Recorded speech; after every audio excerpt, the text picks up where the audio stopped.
देश का भविष्य सिर्फ संसद में नहीं, परीक्षा हॉल में भी तय होता है। मैं आज किसी पॉलिटिकल पार्टी की बात नहीं कर रही हूँ, किसी प्रोपेगेंडा की बात नहीं कर रही हूँ। हम यहाँ पे सिर्फ एक टॉपिक रेज करने आए हैं, वो है स्टूडेंट के राइट्स। और स्टूडेंट के राइट्स क्या हैं? आप देख सकते हो जो जंतर मंतर में प्रोटेस्ट हो रहा है, वो सिर्फ एक डिमांड कर रहा है। और ये बात सिर्फ नीट यूजी के स्कैम की नहीं है, ये बात है उन बच्चों के टायरलेस स्लीपलेस नाइट्स की, जितना उन्होंने हार्डवर्क करा है, उनके पेरेंट्स की जो होप है उस एक एग्जाम के पीछे जो साल में सिर्फ एक बार होता है। And just because of the failure of education system and the people behind it, उन बच्चों की सारी होप शैटर हो जाती है, उन पेरेंट्स की सारी होप शैटर हो जाती है। And we have seen in most of the cases that the students are no more. और वो स्टूडेंट्स की एज क्या है? सिर्फ 19 ईयर्स, 20 ईयर्स, 21 ईयर्स।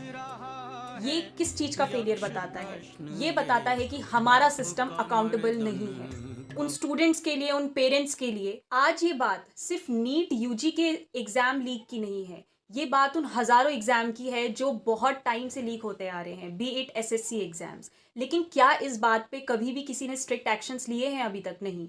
आप री एग्जाम करा लोगे, लेकिन आप उन बच्चों के मेंटल प्रेशर का क्या करोगे जिसके थ्रू वो जाते हैं, जब उन्हें पता लगता है कि उनका एग्ज़ाम जो है वो लीक हो चुका है, जिसके लिए उन्होंने इतने मेहनत से प्रिपेयर करा था। एंड मैं ये बोल रही हूँ कि स्टूडेंट्स की डिमांड क्या है? What students are demanding from the government. उनको किसी गवर्नमेंट की साइड नहीं ले रहे हैं, वो कोई पॉलिटिकल एजेंडा या कोई प्रोपेगेंडा में पार्टिसिपेट नहीं करना चाह रहे हैं। उनकी सिर्फ ये डिमांड है कि आप ट्रांसपेरेंसी लेकर आओ एजुकेशन सिस्टम में। कब तक ये लीक्स होते रहेंगे और कब तक जो स्टूडेंट्स है वो इस चीज़ को इग्नोर करते रहेंगे? एजुकेशन भी तो बहुत इंपॉर्टेंट है। अगर आप अपनी यूथ को ही एजुकेट नहीं कर पा रहे हो, आप उनका एक एग्जाम ही ट्रांसपेरेंसी के साथ नहीं कंडक्ट करा पा रहे हो, तो आप कैसे उन बच्चों के भविष्य के बारे में बात कर सकते हो?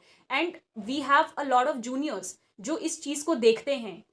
वो कैसे सोचेंगे आगे जाके कि हम आगे जाके लाइफ में फ्यूचर डॉक्टर्स बनेंगे, फ्यूचर इंजीनियर्स बनेंगे, या फिर कोई भी और गवर्नमेंट एग्जाम में हम पार्टिसिपेट करेंगे? कैसे, जब हमारा सिस्टम ही अकाउंटेबल नहीं है, ट्रांसपेरेंट नहीं है।